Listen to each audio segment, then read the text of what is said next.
morning, everyone. My name is Jasmine Harrison. Sorry I couldn't be in class to present this. Today I'm doing my seminar on Rona Kukanen's Indigenous Economics Theories of Subsistence and Women, exploring the social economy model for Indigenous governance.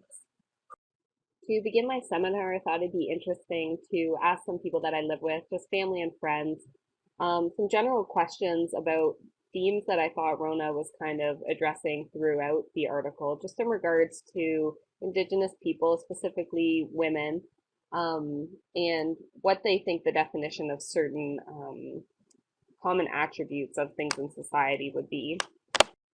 So to begin, here are my questions for the public. Question 1, how do you define profit? Money.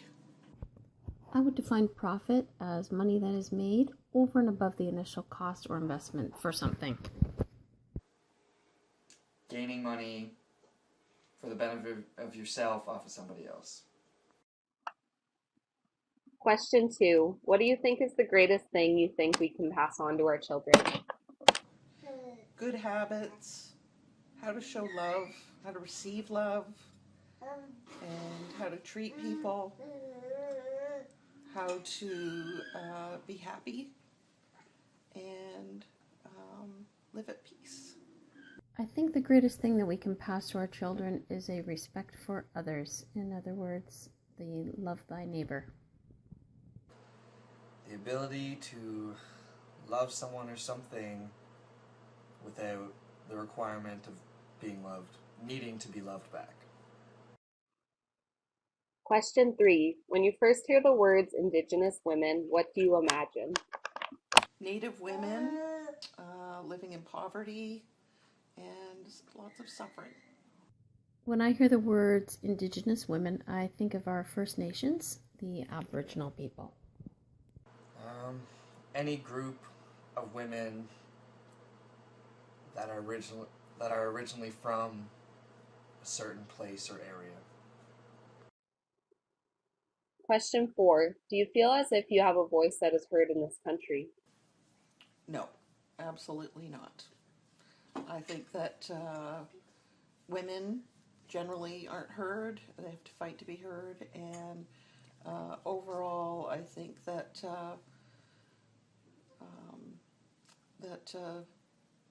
no one is heard.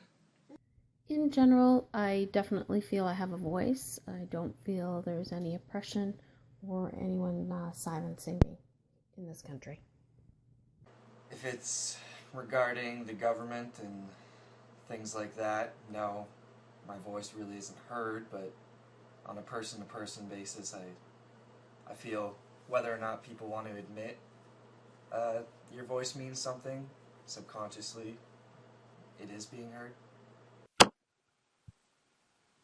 It is interesting to consider the questions that the public was asked because the responses that the author had included in the article really give a better idea of what society really thinks of Indigenous women in terms of subsistence and economics.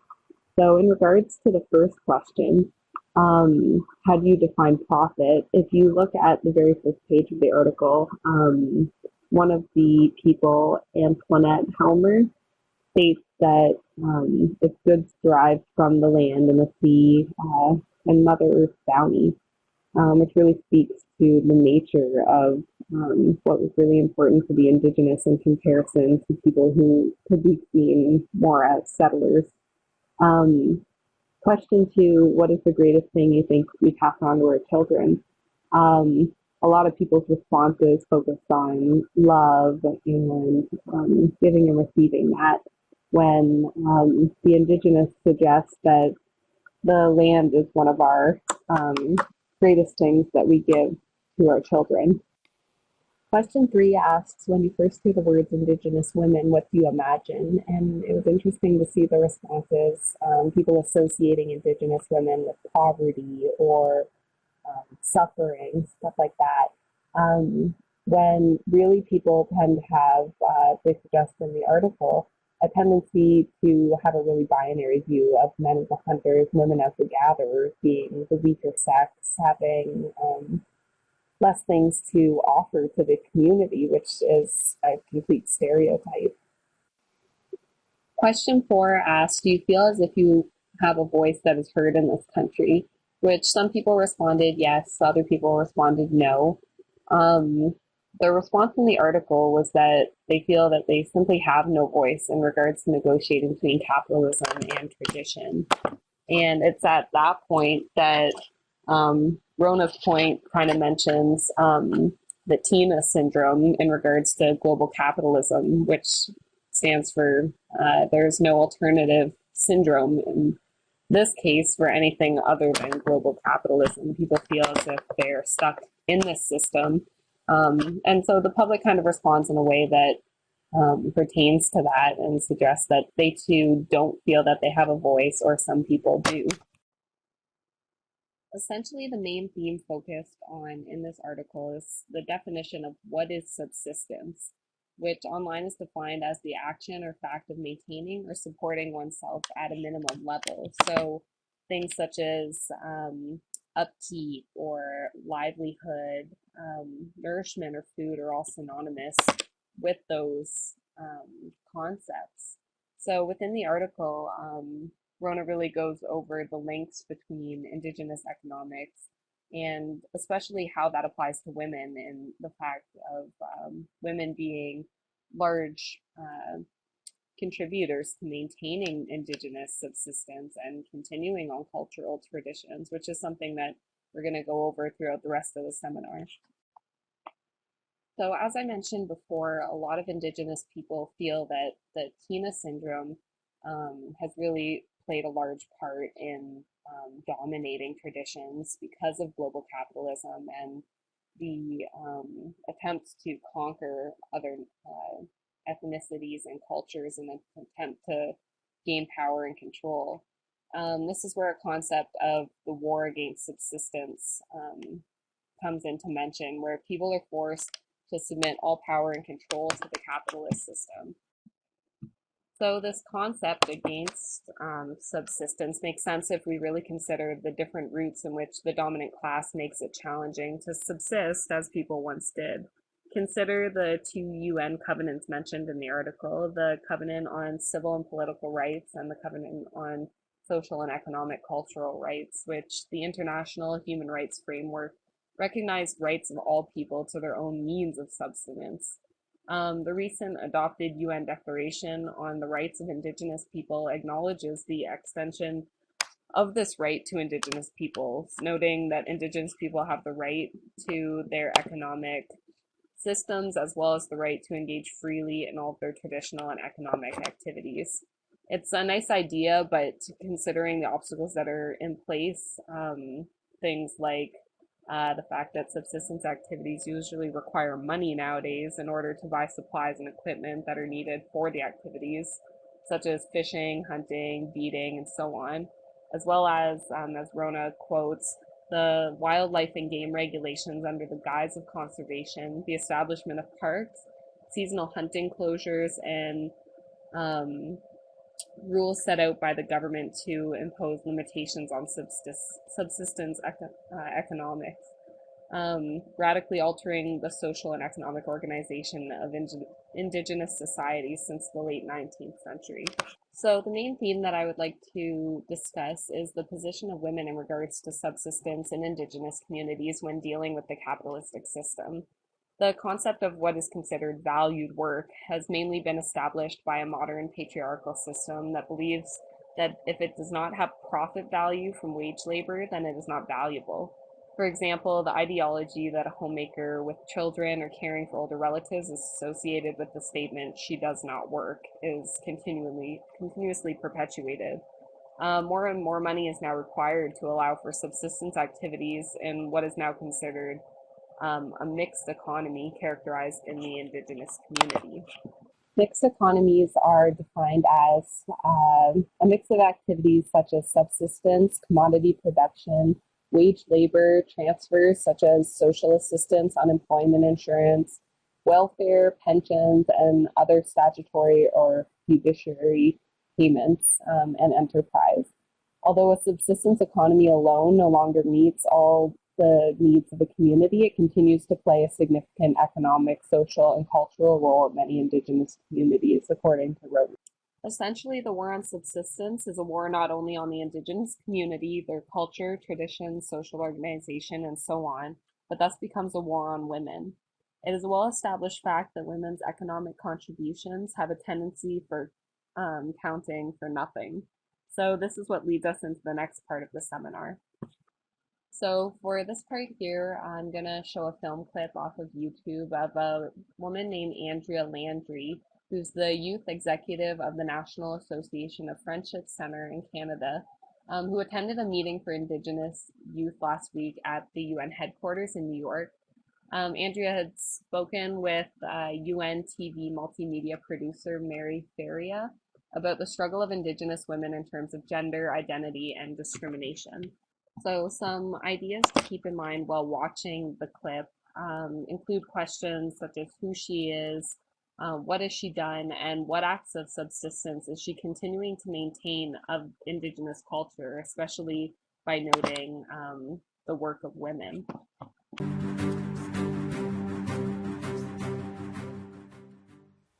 From United Nations headquarters in New York, I'd like to welcome Andrea Landry, who is here at a meeting for Indigenous youth this week.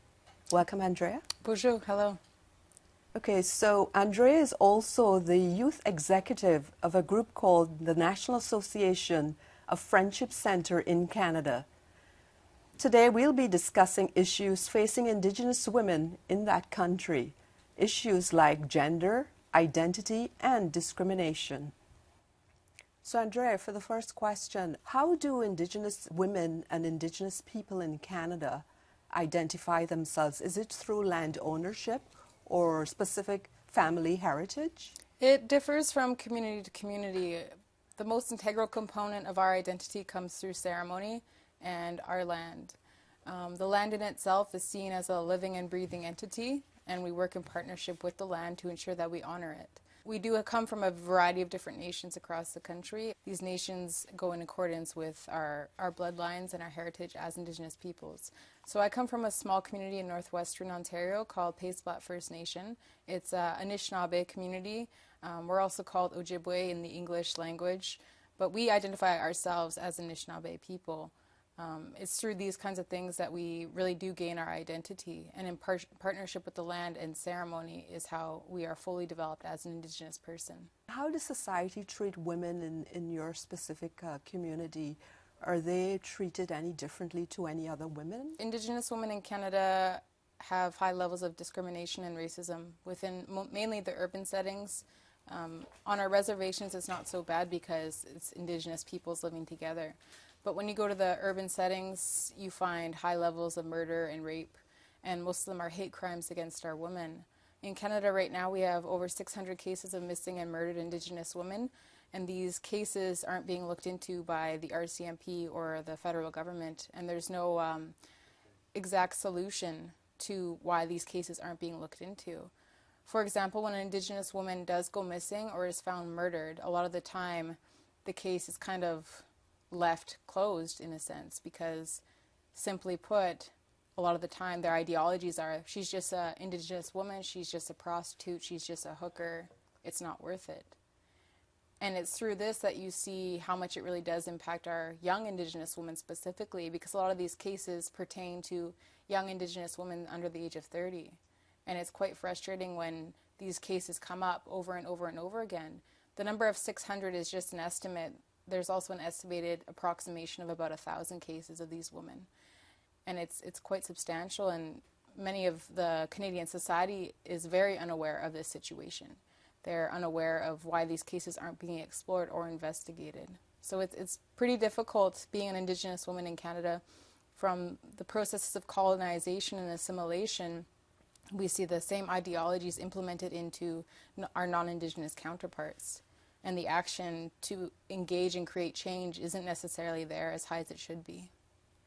And through your association, how can you help women to get the attention they need, particularly in cases of rape and murder? We are a national umbrella for 125 friendship centers in Canada.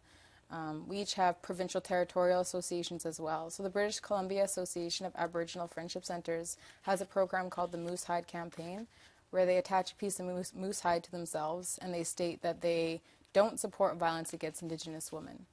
And it's through this that they're spreading awareness on a grassroots level. And men are standing up in meetings such as the UN Permanent Forum on Indigenous Issues, the World Urban Forum, and a variety of other international forums where they're speaking up about this issue and ensuring that national and international bodies are aware of these issues. There's also a program through the Ontario Federation of Indian Friendship Centres called I Am a Kind Man, and it's where they're interacting with young Indigenous boys on the severity of the issue of violence against Indigenous women in Canada.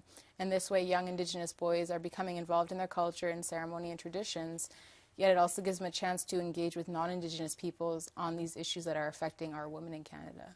So we really do see a sense of momentum gaining within these programs and this movement, and more people are speaking up against it. There's also an organization that we work closely with called the Native Women's Association of Canada, and they're one of the key stakeholders in ensuring that the Canadian government is held accountable and not developing an inquiry into this. They've created collaborations with Amnesty International as well, and you see the international scope really taking a strong lead in regards to this issue and ensuring that the Canadian government is held accountable because it is a priority and our voices deserve to be heard in all fronts. In your view, before long, their voices will be heard? Yes, I think so, for sure, definitely. And I read also that you were instrumental in creating a movement called Idle No More. Why was that necessary?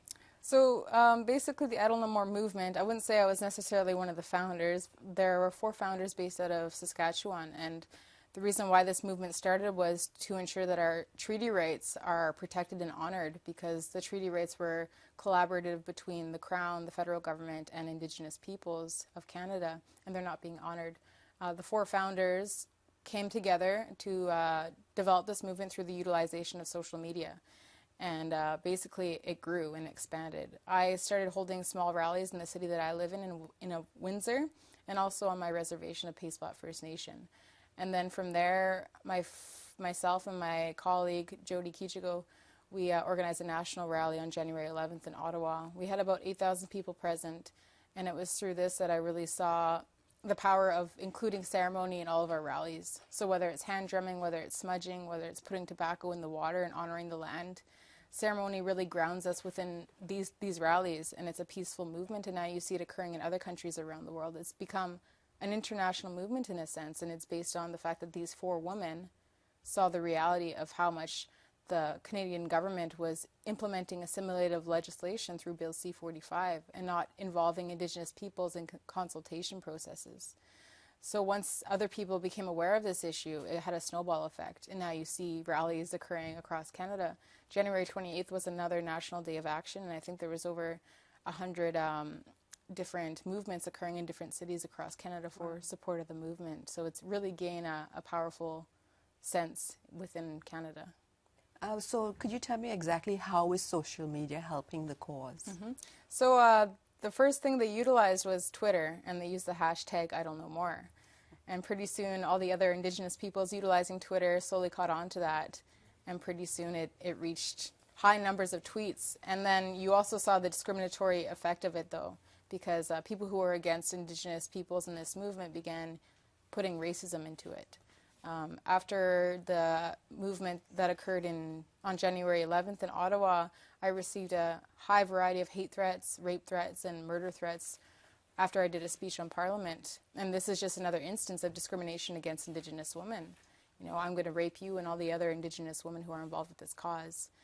And it's tweets like that that make me realize I do have power and we can overcome this because we're standing together in unity, and that's the most important part of this movement.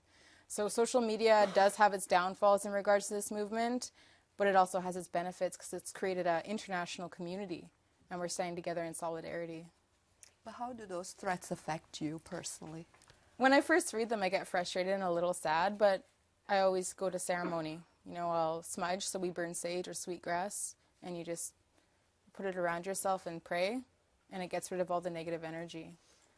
So I think with the utilization of ceremony, we've discovered that it really does help us get over the issues that we are facing in this case. Yeah, it's something we should all do. Yes, definitely.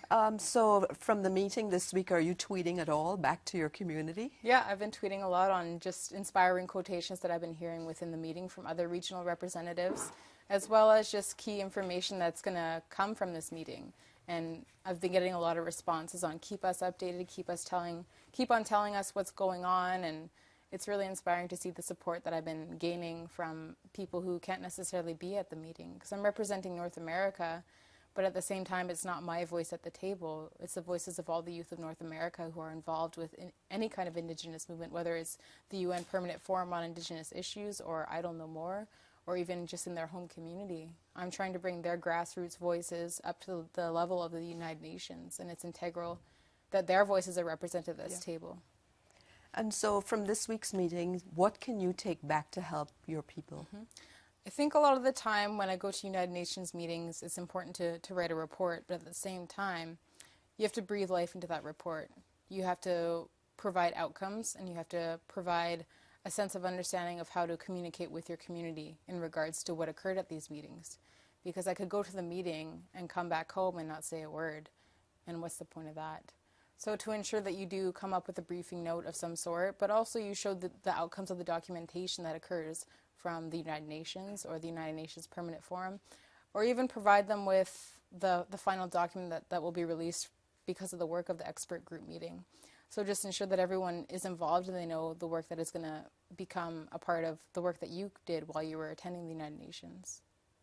Well, thank you, Andrea. I think that's all the time we have. Thank you for coming and discussing important issues affecting Indigenous women in your country. Thank you. Miigwech. Thank you.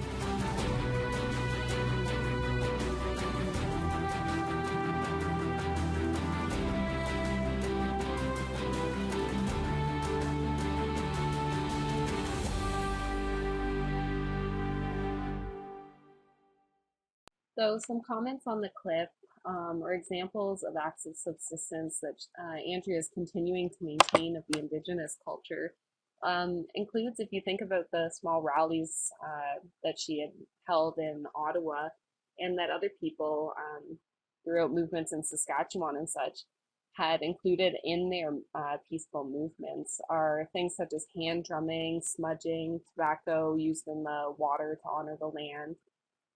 She said that she had received a lot of threats and felt frustrated and saddened by them, but used traditional acts through ceremony to come to terms with what people were saying to her, even though she was just trying to make a positive difference.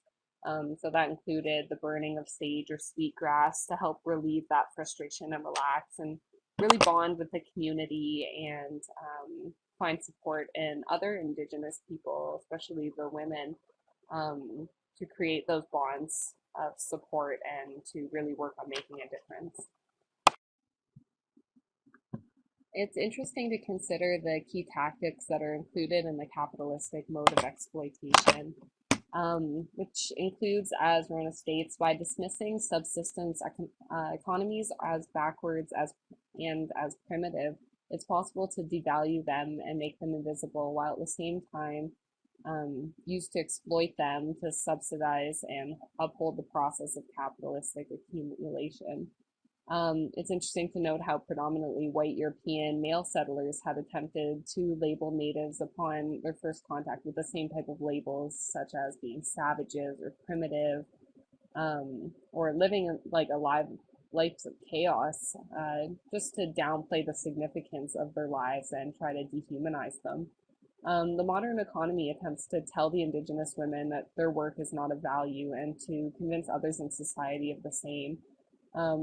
It's not just uncommon for Indigenous women. A lot of, I think, women feel that way, or just parents in general who spend a lot of time caregiving.